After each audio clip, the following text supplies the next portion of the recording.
We're good. We're good. Press go. Guys, where are you up to?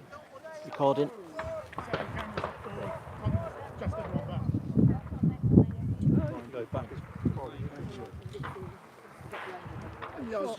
Tom knows what they're doing. Yep, that's right. Yeah. So this is an opportunity, if we wish, to move the speaker directly behind the people. What the? That's good. We'll put it behind there if you wish, and you can face it towards them now, you'll hear it better. Let's leave it there. Let's leave. So hopefully everybody can hear me okay. Is there a little bit of feedback? Negligible. Okay. Yeah. Good. So just waiting for the RCO to give me the nod when he's ready. But we've got to wait for the cameramen to come back in. If you just wanted to know what we were doing, obviously we're test firing the guns. We had a few second position stoppages, which, for those that are interested, I'll explain the stoppages as we go along. They were separated cases in most instances. Change of the guns, thankfully we've got a few spare and able to put those in place.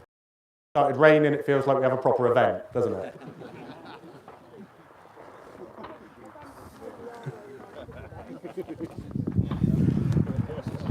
Me and my bathers tusk.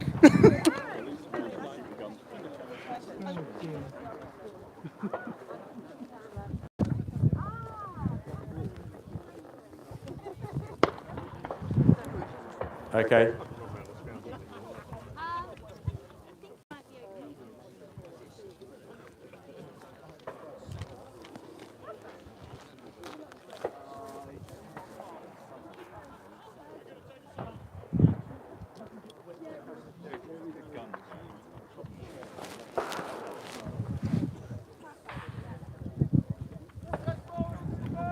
Rich, just come behind me a minute. Is he going?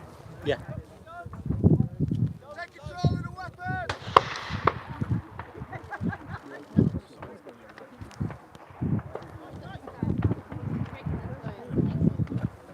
Just ask you guys on the end there, please keep in slightly. A little bit more across. Please, excuse me, don't go out that far, please. So, ladies and gentlemen, can we hear me okay now? No, oh, it's typical.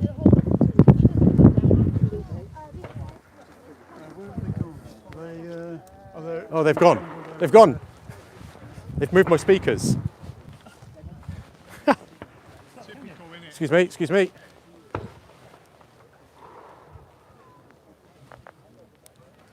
There we go. Good to go. Sorry, guys.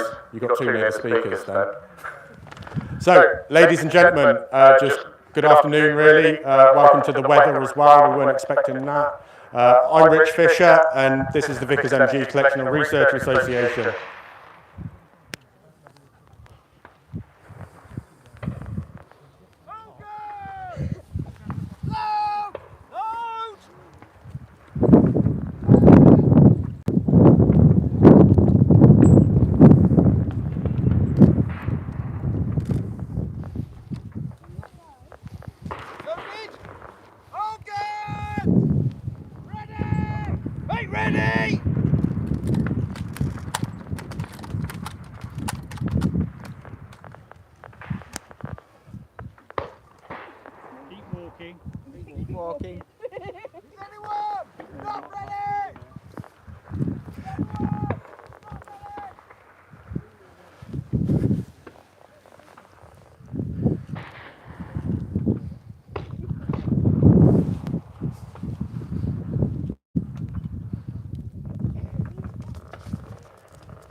So that was what we originally called the attention seeker. So thank you. We hopefully have your attention. So I'll explain a little bit more what we're doing this afternoon. We're here today to commemorate the centenary of the disbandment of the Machine Gun Corps. So in 2 weeks' time, on the 15th of July, it will be 100 years since this war-raised corps ceased to exist. And it handed over what I call the art and the science of machine gunnery to the infantry battalions and cavalry regiments of the day. So the principles and doctrine established during its short existence from 1915 continue to be used to this day, and it's that legacy that we're here to remember, as well as those men who served with the MGC in its various infantry, cavalry, motors, and to some extent the heavy branches. I say to some extent, as most people will know the legacy of the Machine Gun Corps and its link to the tanks. Lesser known or considered is the point that the tanks were brought in to break the deadlock that was caused by machine guns in trench warfare in the first place. But that's enough about tanks. What I want to do today is to talk you through the lineup that we have in front of us and let them each give a little hello as we do. So we've got 16 guns on show today. Thankfully all 16 guns worked after the test fire as well. So that's the equivalent of a machine gun company in the Great War. 16 guns is the support that an infantry brigade would have had. So those 4 battalions in an infantry brigade, nearly 4,000 men would have had these 16 Vickers machine guns supporting them. The first gun on our left, number 1 gun, represents those infantry and cavalry regiments that went to war in 1914 with their own machine guns as part of their headquarters. So initially just 2 guns, but quickly growing to 4, they were used mainly in direct fire actions, where the target could be seen from the gun position, much like we can see the butts today. The Victoria Cross actions of Godley and Dease of the 4th Battalion Royal Fusiliers at Nimi Bridge is one example where the machine guns had a direct impact on the battle in front of them. Another, perhaps lesser known, and to make sure the cavalry get a mention, is the support of the machine guns from the 1st Cavalry Brigade of the 1st Battalion and Middlesex Regiment that allowed the guns of our battery of the Royal Artillery to escape at Neri. And those are perhaps the examples of the machine gunnery that people most often perceive continued throughout the Great War. Hopefully what I'll be able to talk through today will correct a little bit of that. So on the number 1 gun, we have Richard Knight, Ed Church and James Johnson. Number 1 gun, 200. Figure 12 target in front. 50 rounds at the normal rate. Go time, go up.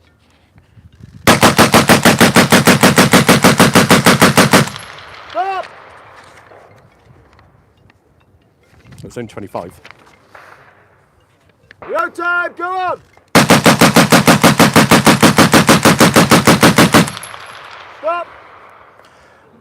So the Machine Gun Corps was formed on the 14th of October 1915 and had the 3 branches I mentioned, infantry, cavalry and the motors. The infantry branch replaced the machine gun sections of the infantry battalions, and the automatic firepower of those battalions would eventually be replaced by the Lewis gun. Originally used as a machine gun in a similar role to the Vickers, before realising it wasn't suited and they just relegated it to a light role. Each infantry brigade, as I said, had 16 guns attached to it, and sometimes they were formed from the machine gun sections of battalions in the brigade. They were all trained at the Machine Gun Training Centre at Grantham in Lincolnshire, and in 1917 a 4th company of another 16 guns was added to the infantry division as a reserve, and then in spring 1918 all 4 of those companies merged to form a machine gun battalion of 64 guns. So if you can imagine, 16 guns here, 4 times that is what a battalion supported an infantry division with. So with a division we've got 9,000 men, 64 guns.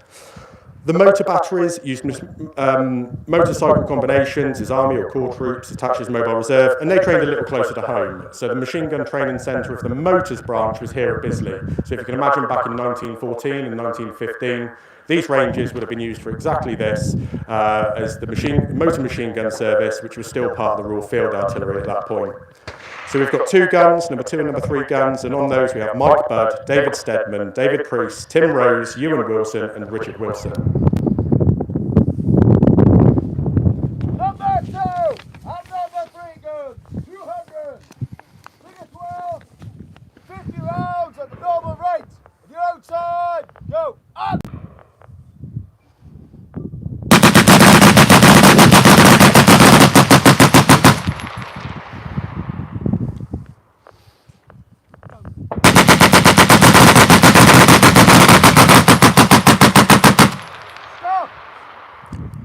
So when the Machine Gun Corps was formed, it excluded, because they like to be different, with no offence intended, the regiments of foot guards and horse guards. Instead, they formed their own guards machine gun companies, eventually becoming a guards machine gun battalion. And in 1918, they became the 4th Battalion of the Guards Machine Gun Regiment. The other 3 battalions of the regiment were the 1st Battalion of the 1st Royal Life Guards, the 2nd of the 2nd Life Guards, and the 3rd of the 3rd Royal Horse Guards. And then this became the 6th Regiment of Foot Guards, and it's the only regiment of Foot Guards to have ever been disbanded, which happened in 1920, just a couple of years before the Machine Gun Corps.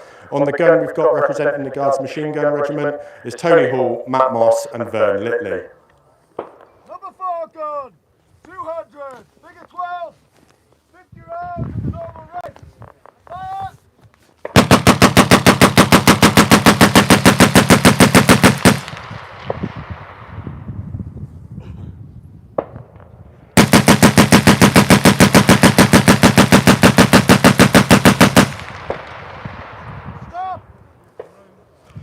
As I mentioned, the Machine Gun Corps was formed on 3 branches, and we spoke of the infantry and motors, but not of the cavalry. So the cavalry branch consisted of machine gun squadrons with 6 sections of 2 guns each supporting the cavalry brigades with mobile firepower, in addition to the Hotchkiss guns of the cavalry regiments. They were trained at Crowborough in Sussex, so not too far. Using pack saddlery to carry their guns forward at speed to plug gaps or merely reinforce attacks, their role was dynamic and perhaps not traditionally thought of when considering the heavier Vickers machine gun, but it resulted in 2 of the 7 Victoria Cross actions of the Machine Gun Corps, Mugford and Columbine. So on the gun representing the Machine Gun Corps cavalry, we have Josh Cottrell, Francis Fern and James Ballantyne. Number 5, 200, figure 12 in front, 50 rounds at the normal rate. Fire!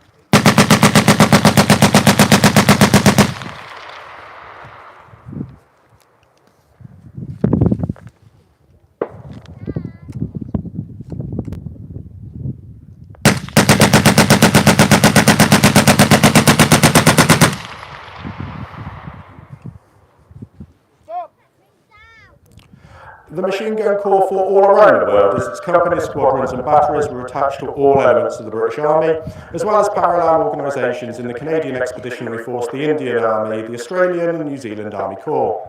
The battle honours of the Machine Gun Corps cannot all be represented here today, but alongside France and Belgium were India, East Africa, Salonika, Palestine, North West Russia, Egypt, Italy and Mesopotamia. The last of those is where the only non-Western Front Victoria Cross was received, with Lieutenant John Reginald Noble Graham of 136 Company, and we're honoured to have his grandson support these events and allow us to shortly print his grandfather's diary and pictures of the time. So on our Mesopotamia gun, we have Dan Gill, Mark Burris and Nick Gibson. Number 6, 200, figure 12 to front, 50 rounds at the normal rate. Fire!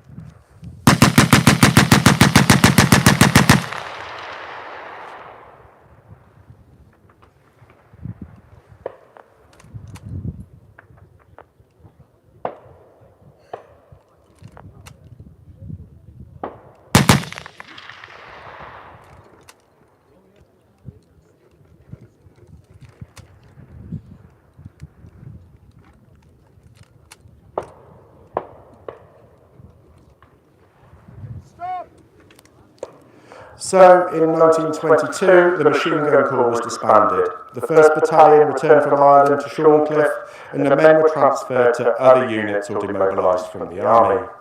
Having seen the power of machine gunnery during the Great War, the infantry battalions and cavalry regiments were not content with merely having a section of Vickers machine guns, so just 4 guns. Even though they were retaining the light Lewis and Hotchkiss in their fighting elements, they would have a whole platoon or troop of machine guns, eventually increasing to a whole company, 16 guns, as we see here today, or a squadron in the cavalry of 12 guns. Alongside their 2 or 3 fighting squadrons, carrying the same machine gun firepower for every 1,000 men as there were in a whole brigade of 4,000 men in the Great War. At this time, the British Army had the most machine guns per fighting unit than any other period before or since. So portraying this interwar period, we have 2 guns with Jack Smith, James Tobias, Dave Rumvisor, Ben Chapman, James Bennett and Cameron Neve. Number 7 and 8, 200, figure 12 in front, 50 rounds at the normal rate. Fire!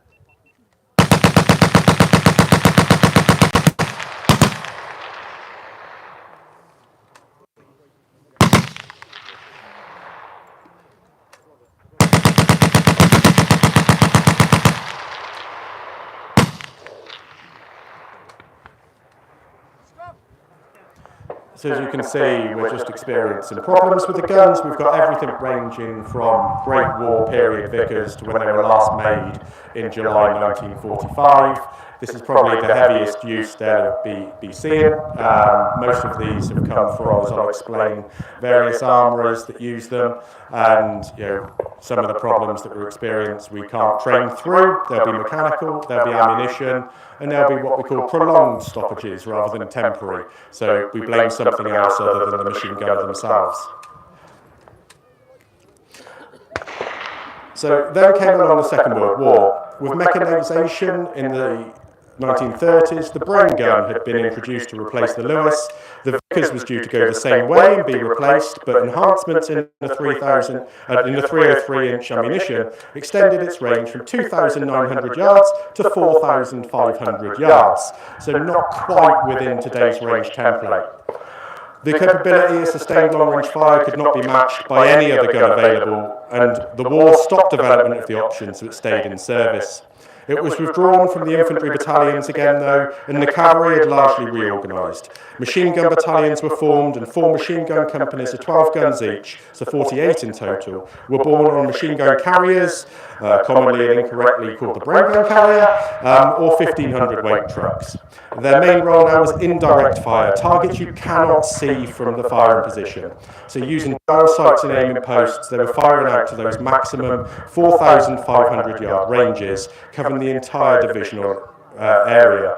So 5 regiments parented the machine gun battalions with the Royal Northumberland Fusiliers, the Cheshires, which is my grandfather's regiment and possibly why this event happens today, having influenced it many years ago, the Manchesters, the Middlesex Regiment and the Kensingtons. So although the British Army set up the machine gun organisation, we didn't call it the Machine Gun Corps that time round. The first action in which the Vickers saw service were the retreats in northwest France and the British Expeditionary Force. So representing those who withdrawal to the coast are James Mumford, Harrison Terry and Keith Edmonds.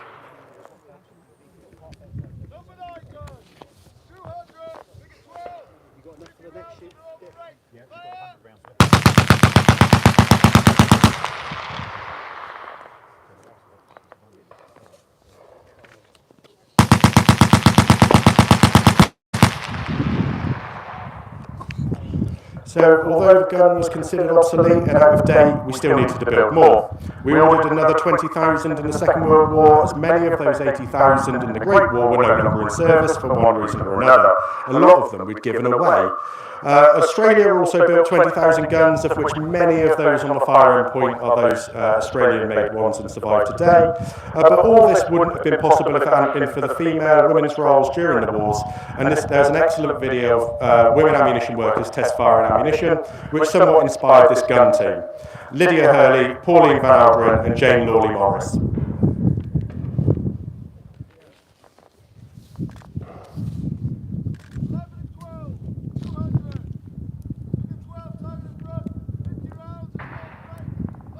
Stop. Tom, number 10, go.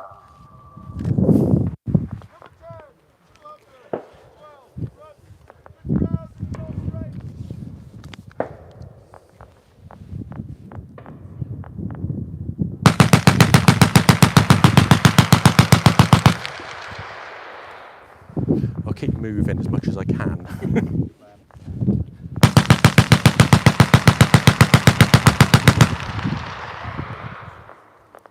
So the Vickers once again came into its own with large barrages as part of the late war operations and the pepper pots of the Rhine crossings in 1945. With millions of rounds being fired alongside many other types of weapon, the small arms ammunition was the smallest grain of pepper in that pepper pot.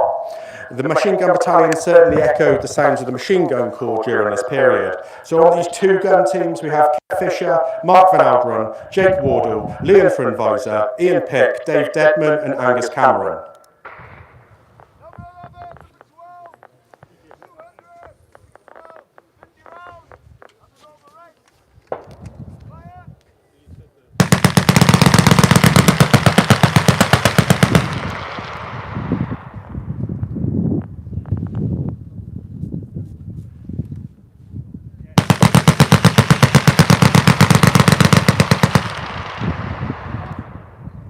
So just a quick note, if you're wondering why there's the gap between bursts, we'll explain more in a moment. So, and when you have something as heavy and ammunition consuming as the Vickers, who do you give it to? The Airborne forces, of course. In Tunisia in 1943, the parachute battalions realised that they needed the weight of automatic firepower that the Vickers could provide, so they formed machine gun platoons outside of their war establishment. These were then dropped in Normandy, in leg bags for Market Garden, and the Rhine crossing for Varsity. And then the air landing battalions arriving in Glider had 2 medium machine gun platoons in their establishment, moved by handcar or jeep. So on this gun, we have Alex Dodgson, Ed Collar, and Seb Petterson.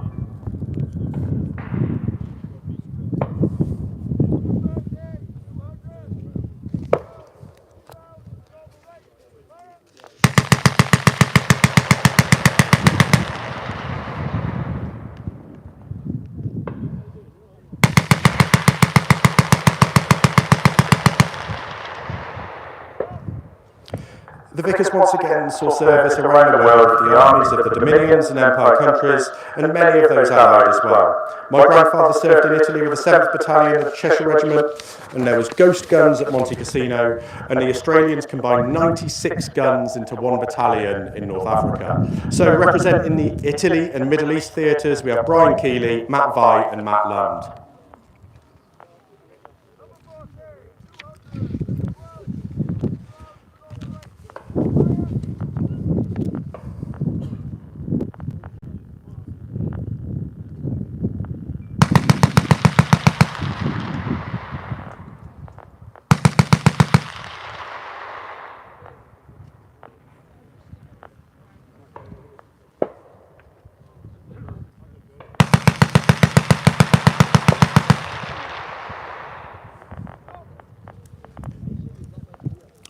Then there were the machine guns of the Far East armies. The Indian Army had many more machine gun battalions than the British Army. Several battalions had been lost in the initial fighting in 1941 and 42, but the Vickers came back into its own with ranging fire from hillside to hillside later in the war. The Chindik columns took their Vickers machine guns with them, and the 2nd Battalion of Manchester's provided the machine gun battalion in Burma. So on this gun, representing that theatre, we have Johnny Doyle, Paul Chapman and Chris Adams.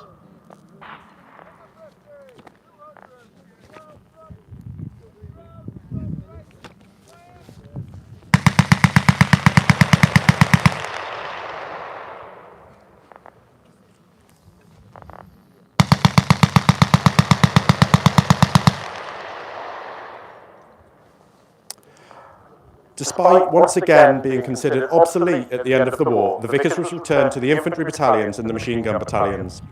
A recurring theme, perhaps. The machine gun school at Netheravon was even closed, as the capability was considered irrelevant. The Korean War corrected that, and the service of the machine gun platoons at the likes of Imjin reminded decision makers of the effect of concentrated and sustained machine gun fire. With any replacement some years off, the Vickers remained in army service until 1968, and in some quarters until 1974.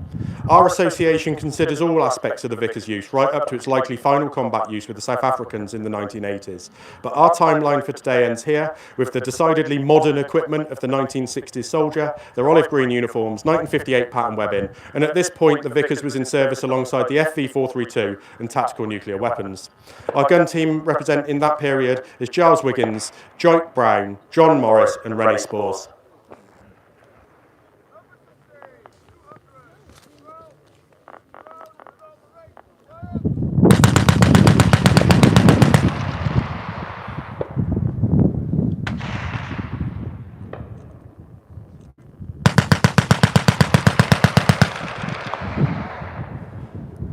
So we've introduced all of our gun teams and given a timeline of the Vickers service. So now I want to talk to you a little bit more and show a little bit more of the capability of the Vickers when firing.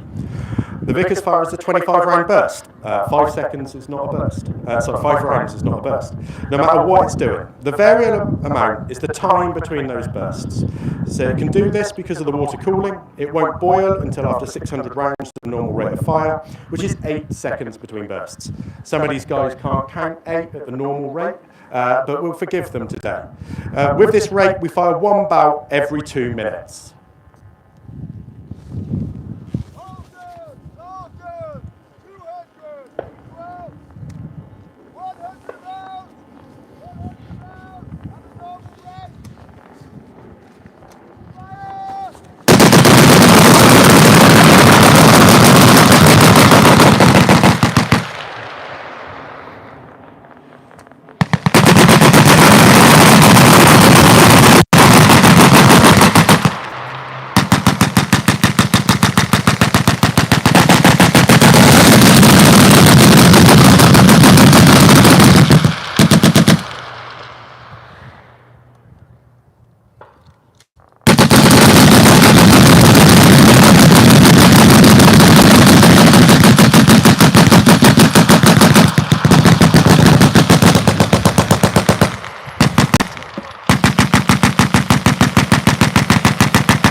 So if we increase the rate of fire for an emergency, we still won't fire non-stop, but give the firer the chance to relay with the aim of the gun, so making sure we're hitting what we're aiming at, and give the gun a moment to cool a little. So with the rapid rate, we have 2 seconds between bursts, and we'll fire 1 bout per minute.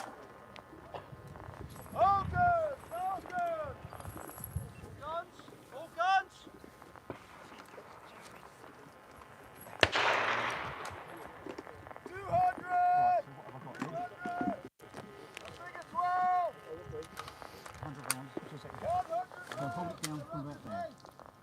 That's the 25 rounds roughly. 25 to 25 to.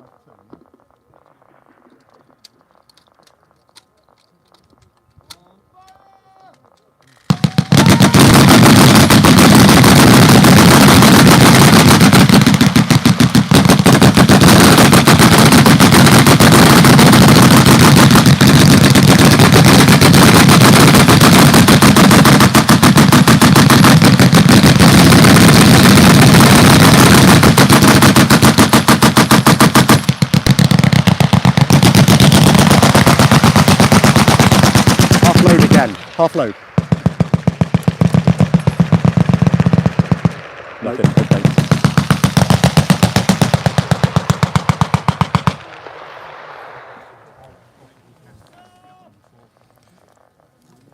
So, if we're going to do a long, sustained task, then there was a slow rate of fire as well.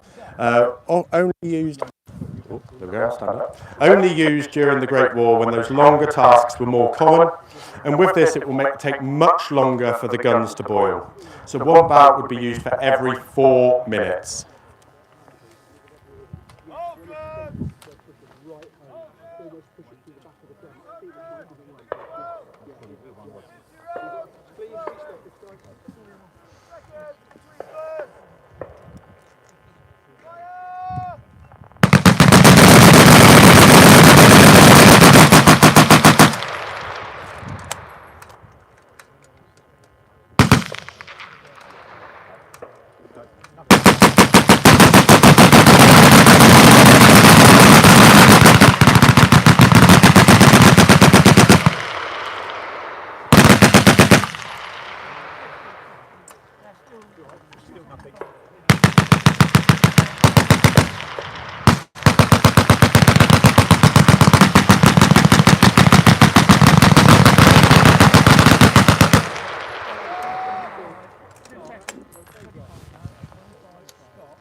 So, quite slow but steady, we're starting to get to failures. And we have to keep bringing the ammunition forward, and it can keep going for several hours. So, the mass barrages, there was a special barrage rate for 1 bout every 10 minutes. The water wouldn't boil at this rate, so it doesn't become a logistical consideration. On the Somme in August 1916, it was said that the 100th Machine Gun Company fired 1 million rounds from 10 guns in 12 hours. We've since proven through our research that this didn't happen, but if it did, it would have been at the slow rate as part of the barrage. What did happen was the Canadian Machine Gun Corps using 354 Vickers machine guns, with stockpiled 5 million rounds at Vimy Ridge in 1917. And the slow rate of fire is exactly what they'd have done. To show how this is possible, without having you wait every 10 minutes for a burst, we are going to stagger the rate of fire. All good! All good! Dickie, listen in. 100 yards! Figure 12 and target in front. 50 rounds at a barrage rate. Follow the gun on your left. Good one! Fire! Get ready, one at a time.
Good one, fire!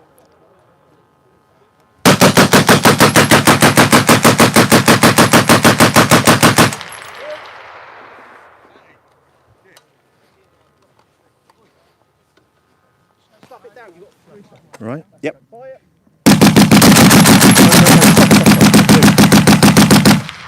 That's really.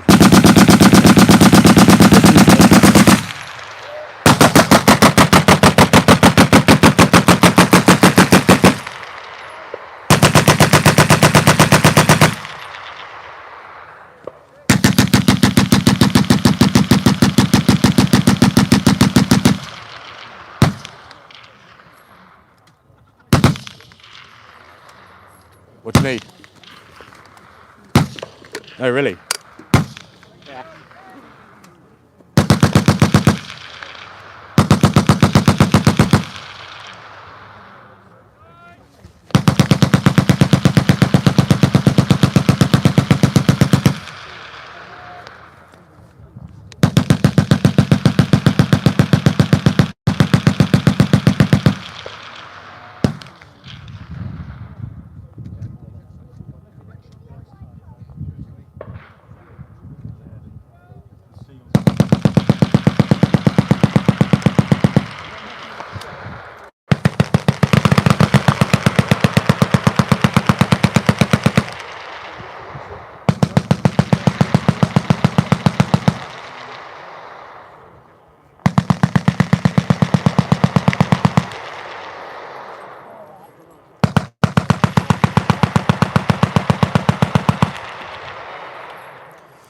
So, in theory, it could continue for days like that, aside from the odd stoppages here and there. So, machine guns were pretty ineffective if their fire is just going in one place at the time. We're doing some quite effective work against the sand there. But the Vickers fire is a beaten zone. So we overlap those beaten zones, the fire becomes incredibly heavy. To distribute the fire, there is a practice called tapping. So the 2-inch tap creates a 15-minute horizontal adjustment, which at the 200 yards here is 30 inches. At 1,000 yards, that would be 150 yards. So quite a difference. 2 of these taps is 60 inches, so not even the width of the lane at this range, but effective all the same.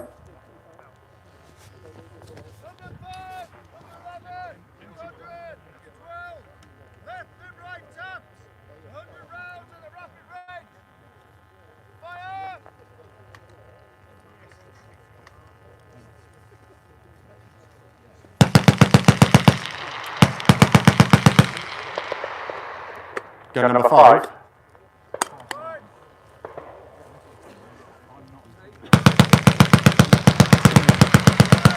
It's you. It's you. No, you just unloaded.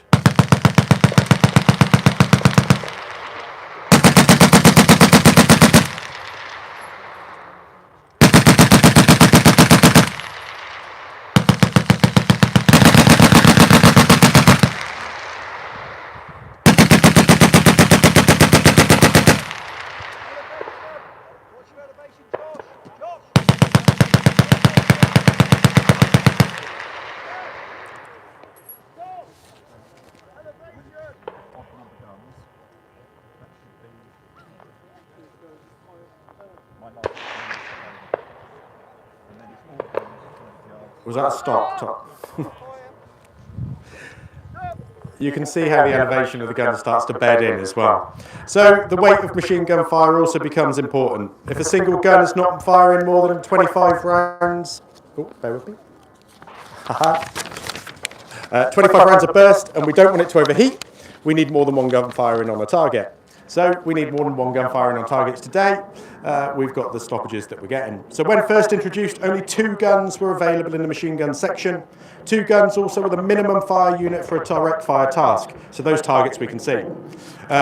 We'll get them to spread their fire a little bit today as we move on to serial 11. Gun 4, gun 13, 200, left and right, one up, 100 rounds at normal rate, fire!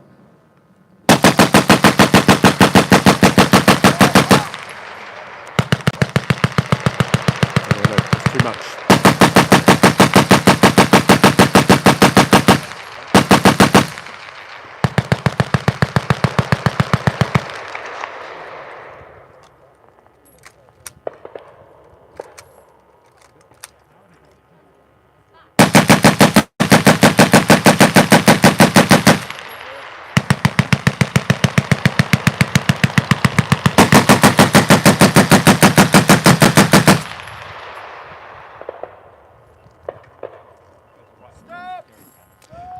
So for indirect fire tasks, i.e. those targets we can't see, the minimum number of guns was 4. And this was also the number of guns in a section from 1915 onwards, but we called it a platoon during the Interwar and Second World War period.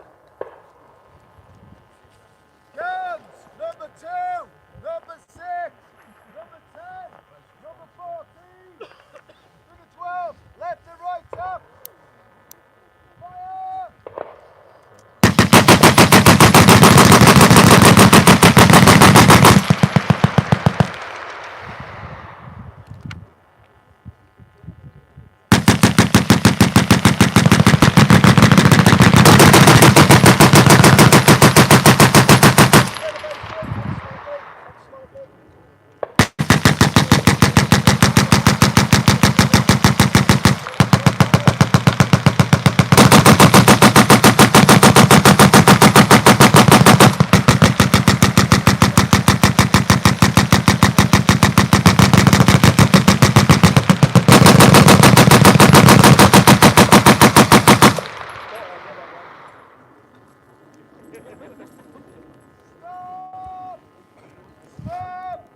So then we would often see 2 platoons working together, and as I mentioned, the air landing battalions had 2 platoons together, as did the motor batteries of the armoured divisions in the Second World War. Batteries of the Canadian Machine Gun Corps, which were different to the batteries of the Motor Machine Gun Corps, also had 8 guns firing together. Off number 2, all 200, figure 12, left and right, one up, fire!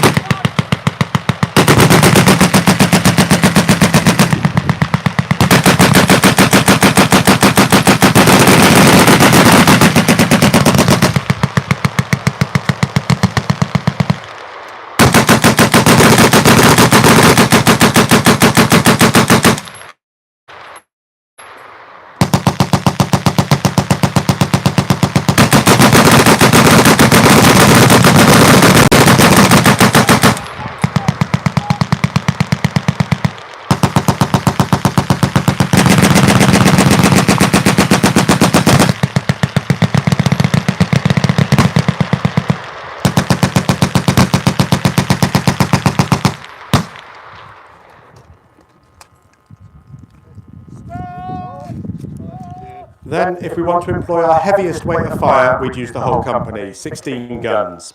In the Second World War, the companies only had 12 guns, so what we have in front of us today exceeds even that. Hopefully you'll agree this is quite a spectacle. All good!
Stop. Stop. Hey. So, as we come to a close, and before our finale shoot, that wasn't it, by the way. I'd like to thank those who've supported this shoot. So the association receives no external funding for this, so please consider how you can support us. Many of you are shooters and will know the costs of what we've demonstrated today so far, and to go on. So it's currently around £5 to £6 per second per gun. Everyone here is a volunteer, and we're a not-for-profit organisation. So I just want to thank a few people that have helped us put this together. So alongside our own guns, we've been loaned guns from Dave Main of Crown Armouries, Dave Thomas of Range Facilities Burnham, Rich Wilson of Wilson Custom Guns, Matt Strange, and Chris Shorthouse of Fulton's. Some key individuals here who aren't on the gun teams: Dave Main, Chris Cheese, Darren Berry, Tom Riley, acting as our safety supervisors and GM people along. They've forgone their opportunity to shoot to ensure the organisation can go smoothly. Additional thanks to Josh Cottrell, Giles Wiggins, James Mumford, Kev Fisher, Simon Parsons, Colin Shorthouse and Matt Moss, who are in the gun line for helping with the admin, training and preparation. And we also have Tim Kearney, my mum Jane over at the tent, Rich Willis supporting her, and there will be others that I've missed, but thank you for this and the efforts in the run-up to the event. Thank you very much to the National Rifle Association, who have been wholly supportive of our efforts, and truly without them this would not be happening. So thank you to Peter Cottrell for his support and organisation, as well as Andrew Mercer for the consent to do so. They're not here, but Wiltshire Police have had considerable admin in the run-up to this, as well as our processing our explosives licence to store all the ammunition in one place, alongside the checks on all of those who you see in front of you as servants. So those that hold RFDs will know the hassle with that. In 2 weeks' time, we will be hosted by the National Army Museum in London. We can't do this kind of event in Chelsea, so it wouldn't go down too well. So you'll see another side of the association's activities then. Please do join us. That's the 16th of July, Saturday. So without further ado, I'll hand over to Tom Waite, our RCO, for the afternoon for our finale shoot. Yeah. All guns! All guns! 200! Bring a 12 and strap! All remaining ammunition! All remaining ammunition! Cheers, Paul. Thank you. At the rapid rate!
Yes.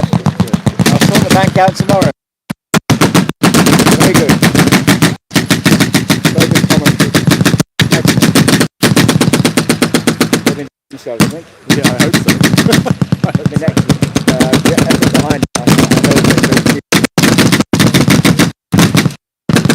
thanks, I'm getting the Range 3 profile tomorrow. That's a good day.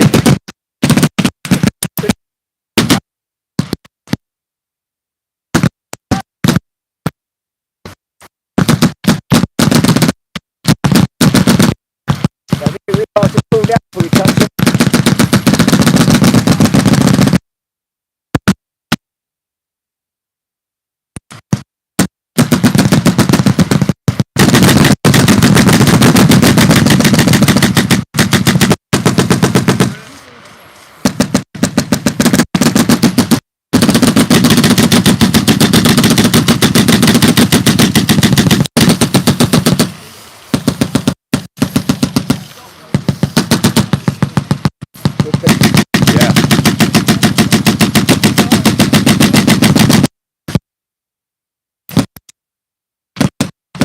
Remind me of the dates with machine gun forwards here.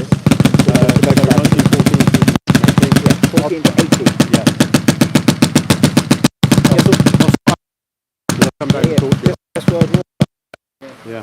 Tighten your belts up, Jen.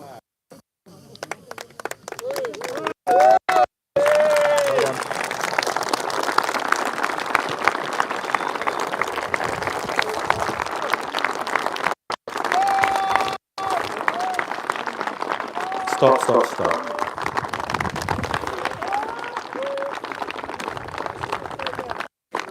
So there we go, 16,000 rounds down range. Peter's just told me we profile tomorrow. So we're just about in time, weren't we? So thank you very much for coming along and sharing the event with us. Please do around. We won't be touching anything too soon, as you can see. It's all a bit steamy and hot, isn't it? Please do support us, Vickers MG Collection and Research Association.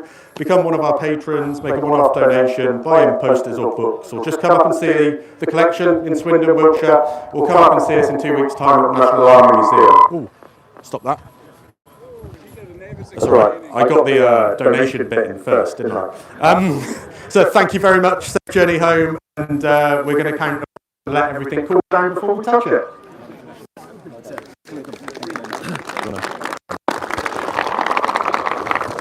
All guns! All guns! All guns. Unload! Unload!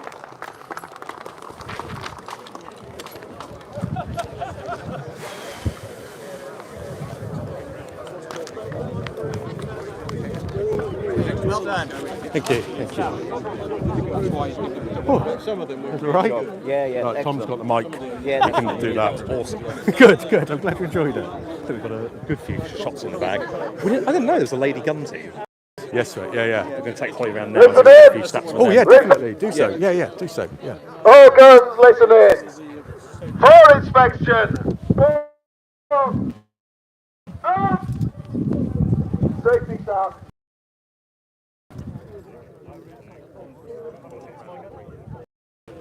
Safety stop. Check all guns.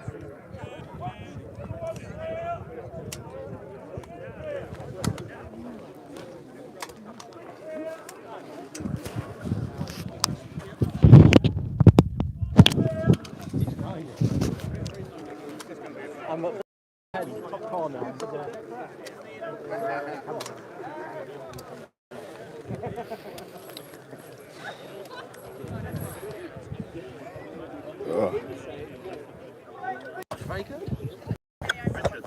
Yes, just a moment. So